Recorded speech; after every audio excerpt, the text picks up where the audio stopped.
Daniel was only 10 years old when the world he knew collapsed. In one cruel season, death took both his parents, leaving him standing at the edge of childhood with no hand to hold. Grief came too early for him, heavy and confusing, settling into his small heart in ways he did not yet understand. It was his aunt, Mama Ruth, his mother's elder sister, who took him in. She did not hesitate. She opened her home, her heart, and her table to him without conditions. Daniel became part of her family, not as a burden, not as a charity case, but as a son. Mama Ruth already had children of her own, but Daniel was never treated differently. They wore the same school uniforms, ate the same meals, were disciplined the same way, and attended the same schools. When report cards came home, all children lined up together. When chores were assigned, Daniel received his share like everyone else. If there was love, he received it. If there was correction, he received that too. From the outside, Daniel's life looked rescued. From the inside, something was slowly breaking.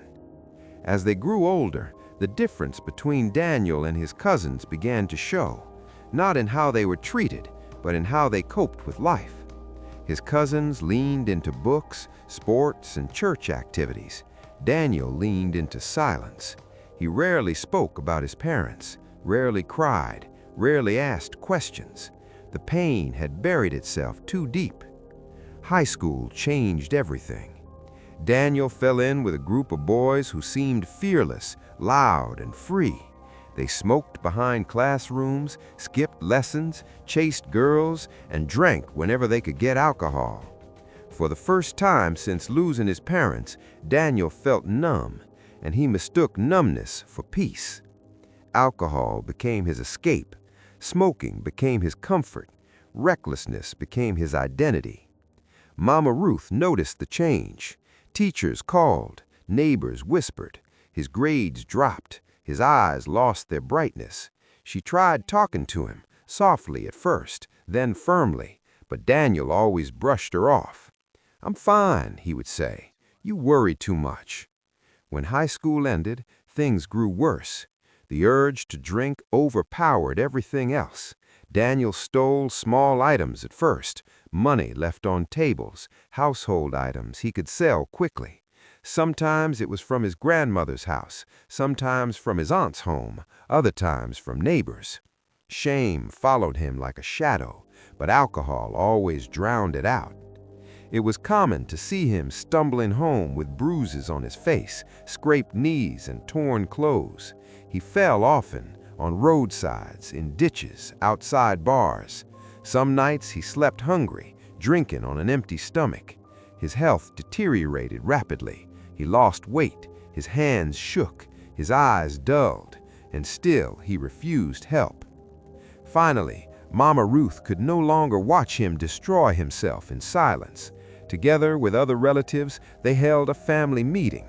It was tense, emotional, and heavy with disappointment, but also with hope. They decided to take Daniel to a college in a faraway town. "Maybe a new environment will help," someone said. "Maybe new friends," another added. "Maybe distance will save him." But distance does not cure what lives inside you. At college, Daniel found alcohol again. New friends, new bars, new excuses.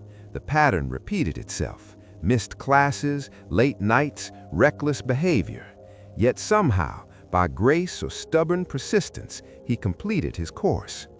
By then, he had met Naomi. Naomi was gentle, hopeful, and patient. Too patient, some would say. She believed love could heal wounds. She believed marriage could anchor a drifting man. Against advice and warning signs, she married Daniel, hoping she was choosing a future built on change. They had children, beautiful, innocent wives who knew nothing of their father's battles. For a while, Daniel tried. He would stay sober for weeks, promise Naomi a better tomorrow, attend family gatherings with renewed confidence, but the old habits always found their way back. Drinking turned into disappearance, recklessness turned into irresponsibility. Arguments filled the home. Naomi carried the weight of parenting, finances, and emotional labor alone. The children learned to recognize the sound of their father's footsteps, whether they meant laughter or chaos. And somewhere along the way, Daniel's bitterness shifted direction. He began blaming Mama Ruth. "If you had warned me about bad friends," he would say, "if you had controlled me more, if you had done things differently." But the truth stood quietly, undeniable and painful. Mama Ruth raised him alongside her own children. They went to the same schools, ate the same food, lived under the same roof. Yet none of her children chose Daniel's path. The difference was not love, not opportunity, not environment. It was choice. Daniel had chosen alcohol over healing, chosen escape over responsibility, chosen blame over accountability. Still, life continued, messy, broken, unresolved. Daniel is not entirely lost. He is not entirely found. He exists somewhere in between, a man shaped by tragedy, but also by his own decisions, a man loved deeply, yet unable to fully receive that love. And Mama Ruth still prays for him. Naomi still hopes, though more carefully now. His children still look at him with innocent eyes. Because life is rarely a straight road, Daniel's story is not a warning alone. It is a mirror, a reminder that pain explains behavior, but it does not excuse it. That love can provide a foundation, but only choice can build a life. And that sometimes the hardest truth to accept is this: we are not only shaped by what happened to us, but by what we choose to do afterward. If you love real-life stories like this, hit subscribe, like, comment, and let's keep walking through these journeys together.